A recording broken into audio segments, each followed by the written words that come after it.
It was raining the night my whole life reorganized itself around 4 words. I remember the rain because it was the loud kind, the kind that turns a windshield into a smear of red taillights and street lamps. And I remember thinking I should slow down, and I remember not slowing down, because she was sitting in my passenger seat, and I didn't want the drive to end. Her name is Vivian. She was my boss. And when I finally pulled up outside her building, engine running, wipers going, both of us just sitting there in that warm little box of a car while the storm came down, she didn't reach for the door. She looked straight ahead through the glass for a long moment. And then, very quietly, without turning to me, she said it. Drop me off. Or don't. And the whole world went silent, even the rain. Let me back up. Let me tell you how I ended up in a position where the woman who signed my paychecks could say 4 words and turn my chest into a car crash. 2 years earlier, I was nobody. I'd been laid off, I was 3 months behind on rent, and I was interviewing for jobs I was underqualified for, and getting politely rejected from all of them. I was starting to believe the story that I was just not going to make it. That some people get the good life, and some people just get the waiting room. Vivian hired me. She ran a small design firm, 12 people, tight budgets, big ambitions, and she brought me in when my resume had a 9-month hole in it that everyone else had treated like a disease. In the interview, she looked at that gap, and instead of asking about it the way everyone else did, like an accusation, she just said, "Rough stretch?" And I said, "Yeah." And she nodded and said, "Those teach you things the easy years don't. When can you start?" I would have walked through a wall for her after that. Not because of anything romantic, I need you to understand that. Because she saw me at the exact moment in my life when I couldn't see myself. That kind of thing puts a debt in you that has nothing to do with money. So I was careful. From the very beginning, I was careful. Because somewhere in that first year, careful is exactly what I stopped being able to be, on the inside, where it counted. It happened the way it always happens. Slowly, and then all at once. It was the small stuff first. The way she'd get so absorbed in a problem that she'd forget to eat, and I started leaving a sandwich on her desk without saying anything, and she started leaving me these little folded notes back. "You're a lifesaver. You're a menace. This has mustard on it. We're getting divorced." Just jokes. Just work. But I kept every one of them in a drawer, and I never really let myself ask why. The way she laughed. She had this real laugh, not the client laugh, the polished one, but a real one that would break out of her when her guard dropped, loud and a little undignified, and every time I heard it, I'd feel like I'd won something. The way, late at night, when it was just the 2 of us finishing a deadline and everyone else had gone home, the whole shape of her would change. She'd kick off her shoes. She'd stop being Vivian the boss and become just Viv. And she'd tell me things about her divorce years back, about how she started the firm out of spite and stubbornness, about how tired she was, sometimes of being the one everyone leaned on, of always being the steady one, the strong one, the one who had it together, when what she wanted, just occasionally, was for someone to be steady for her. I fell in love with the woman she was at 11 p.m., with her shoes off. And I never said one word about it. Not one, because she was my boss. And I owed her everything, and the worst thing I could imagine, the absolute worst, was for her to think that all my care, all those sandwiches and late nights and folded notes, was some long con. Some employee trying to get close to the boss. I would rather have said nothing forever than have her look at me one day and see that. So I built a wall, and I put every honest thing I felt behind it, and I told myself that was the decent thing to do. Then her car broke down in the rain. We'd been at a client event downtown, one of those long, smiling, exhausting evenings, and by the time it wrapped it was nearly midnight and the sky had opened up. I was heading to my car when I saw her in the parking garage, standing next to hers with the hood up, phone pressed to her ear, that particular stillness people get when they're being told the tow truck is 2 hours out. "It won't turn over," she said when I walked up. "Battery, alternator, curse from a witch, I don't know. 2 hours for a tow." In this, she gestured at the wall of rain past the garage entrance. "I'll take you home," I said, just like that. The most natural sentence in the world. She hesitated. I saw it, just a flicker. And then she said, "You don't have to do that. It's out of your way." "Viv," I said, and I don't think I'd ever called her Viv out loud before, only in my head. "Get in the car." She got in the car. Something happens in a car at midnight in the rain that doesn't happen anywhere else. The world shrinks. It's just the two of you and the dashboard glow and the sound of the storm and the wipers keeping this slow, steady rhythm like a heartbeat you can't turn off. There's nowhere else to look but forward, which means you can say things you could never say face to face, because you're not face to face, you're side by side, both of you staring into the same wet dark. We didn't even talk much at first.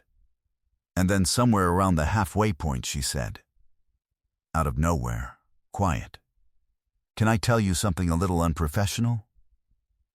My hands tightened on the wheel. "Sure, you're the reason I still like coming to work," she said. She was looking out her window, not at me. I don't say that. I'm not supposed to say that. I'm the boss. I'm supposed to like all of you equally like a good little manager. But it's not true. Some days the only thing that gets me through the door is knowing you'll be there with your terrible coffee and your sandwiches with mustard on them that you know I don't like, and you just make it feel less lonely. Being the one in charge is the loneliest job there is, and you've been quietly unlonelying it for 2 years, and I've never once said thank you. I didn't trust my voice. The rain filled the silence for me. "You're welcome," I finally managed. It came out rough, and she turned and looked at me then. I felt it. That shift, the weight of someone's whole attention landing on the side of your face, and she said softer, "Do you have any idea, or have I been imagining all of it?" I knew exactly what she meant, and this was the moment. 2 years of the wall, and here was the crack in it, and I almost did the careful thing. One more time, but instead I pulled up outside her building. And I put the car in park. And I left the engine running, because I didn't have the courage to turn it off. And we sat there in the warm dark with the storm hammering down, and she looked straight ahead through the glass and said those 4 words. "Drop me off. Or don't." I want to tell you what went through me, because it was 2 years of everything, all at once. I understood what she was offering. I understood that Viv, at 11 p.m., with her shoes off, was asking me up. And there was a version of that night, a very easy version, where I turned off the engine and followed her inside and didn't say another word, and we let the rain and the midnight and 2 years of held breath just carry us. And God, I wanted to. I want to be honest with you about how much I wanted to. But here's the thing I couldn't get past. Sitting there with my hand near the key. She was my boss. And I owed her the truth more than I owed her the moment. So I did turn off the engine, and I turned to face her. And I said the hardest, most honest thing I've ever said. "I've wanted this for 2 years," I told her. "I need you to know that first, so you don't spend 1 second thinking I'm about to say no, because I don't feel it. I feel all of it. The sandwiches were never about the sandwiches, Viv. I fell in love with you somewhere in the first year, and I've been hiding it behind a wall ever since. She went completely still. But I can't come up tonight, I said, and it's because I mean it, not because I don't. Her face, I watched something in it start to close. That old reflex, the rejection landing before I could finish. Listen to me, I said quickly. You're my boss. You signed my paychecks tonight and you'll sign them tomorrow. And if we do this now, in the rain, in this car, on a night when your car died and you were tired and lonely, and I happened to be the one standing there, then for the rest of my life, there's going to be a little voice asking whether it was real, or whether it was just the two of us reaching for the nearest warm thing in a storm. And worse, you'll have that voice too. You'll wonder if I only ever cared because you were the boss. And I would rather want you for the rest of my life from across a room than ever let you wonder that about me. She was crying a little now. Quietly, the unglamorous kind. I don't want a night, I said. I want the whole thing, done right, out in the open, where nobody has to wonder about anything. So I'm going to walk you to your door in the rain like a gentleman. And then I'm going to drive home. And on Monday, I'm going to figure out how to not be your employee anymore. A transfer. A different team. Quitting if I have to, I don't care. Because I am not going to build the best thing in my life on top of a thing that isn't fair to you. You deserve a yes that can't be complicated later. So does this. She looked at me for a long, long moment. And then she laughed, that real one, the loud, undignified one, right through the tears, and she said, "You absolute idiot. You wonderful, infuriating idiot." "Yeah," I said. "I've been told." Here's the part I love most, actually. She wiped her eyes and she said, "I have to tell you something. And you're going to be annoyed, because it's going to make that whole beautiful speech a little unnecessary." She took a breath. "I've been selling the firm. It's been in motion for 2 months. I signed the letter of intent last week. In 90 days, I won't be anyone's boss. I'm burned out. I've been burned out for a year. I've been quietly building my way out of that lonely job this whole time." She shook her head, half laughing. "So you were sitting there, wrecking yourself, being noble about a power dynamic that's about to not exist." I stared at her. "You could have led with that.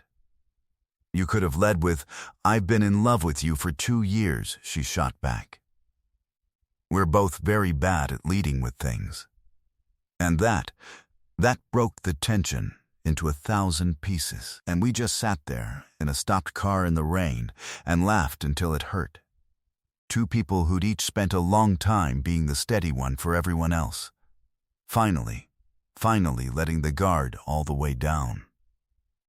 I did walk her to her door in the rain. Both of us soaked in about 4 seconds. And at the door she took my face in her hands and she said, 90 days, when I'm nobody's boss and you're nobody's employee and there's not one single thing anyone could ever wonder about. 90 days, and then you take me on a real date, in the daylight where I pay for my own dinner so it's clean." 90 days, I said. We waited the 90 days. It was the longest and the easiest 3 months of my life. Easy because now the wall was gone, and we both knew. And there was this warmth under everything even when we were just working. Long because knowing is its own kind of ache.